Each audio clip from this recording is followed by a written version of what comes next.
ఇలా యువ సమ్మేళనం జరుగుతూ ఉన్నది. కరీంనగర్ పార్లమెంట్ లో భారతీయ జనతా పార్టీ అభ్యర్థిగా మోడీ గారి యొక్క ఆదేశం మేరకు నడ్డా గారి యొక్క ఆశీర్వాదంతో మీరందరూ కష్టపడి గెలిపిస్తారనే నమ్మకం విశ్వాసంతో నేను కరీంనగర్ పార్లమెంట్ లో భారతీయ జనతా పార్టీ అభ్యర్థిగా రెండవసారి పోటీ చేస్తున్నాను. మన గుర్తు ఏ గుర్తు మన సీరియల్ నెంబర్ ఎంత? ఒకసారి పైకి చూపుడు సీరియల్ నెంబర్ ఎంత సీరియల్ నెంబర్? ఇప్పుడు నేను కమలం గుర్తుని మనం కమలం చూపెడుతున్నాం, అవునా కాదా? ఇక్కడ కాంగ్రెస్ పార్టీ ఏం గుర్తన్నా తెలియదు. ఏం గుర్తు తెలుసా? గాడిది గుడ్డు గుర్తు వాళ్ళది. నేనేదో వ్యంగ్యంగా చెప్తలేను. ఇవాళ ఎన్నికల్లో పోటీ చేసేటప్పుడు మన గుర్తు ముందు పెట్టుకుంటాం, అవునా కాదా? మన గుర్తు ముందు పెట్టుకుని ఈ గుర్తు అని చెప్తాం.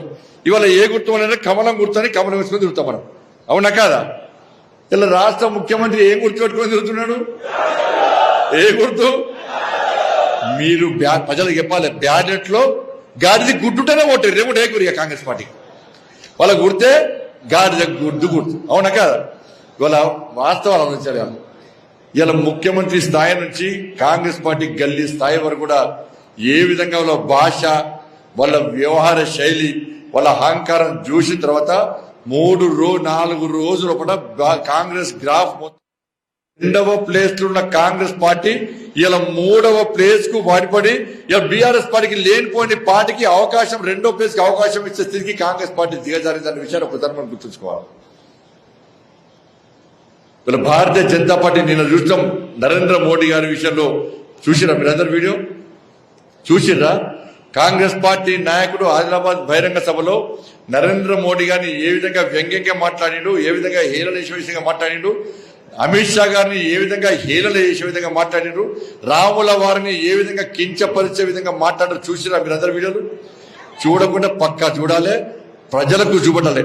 అటువంటి కాంగ్రెస్ పార్టీ నాయకులు కావన్నా, నరేంద్ర మోడీ గారి స్ఫూర్తితో ఉన్నటువంటి భారతీయ జనతా పార్టీ కావన్నా ఇలా ప్రజలకు వివరించాలి.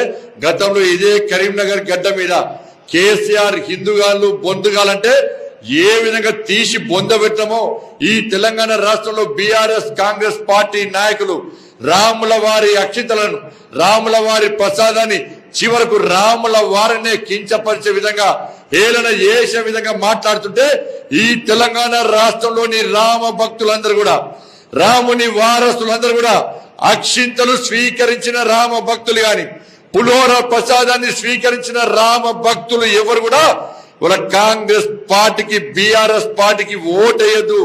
ఓటు ఎట్లేస్తామో ఇలా కాంగ్రెస్ పార్టీ, బీఆర్ఎస్ పార్టీ నాయకులను ప్రశ్నించాల్సిన అవసరం ఉంది. అందుకే రాముని వారసులమైన మనం వాళ్ళ రామ రాజ్యం కోసం ప్రయత్నం చేస్తున్నాం. కాబట్టి ఎట్టి పరిస్థితుల్లో ఈ ఎన్నికల్లో 10 నుంచి 12 సీట్లు ఈ తెలంగాణ రాష్ట్రంలో పక్కా గెలవబోతున్నాం. అందుకే కాంగ్రెస్ పార్టీ నాయకులు డిప్రెషన్లకు వేరు, ఫ్రస్ట్రేషన్లకు వేరు.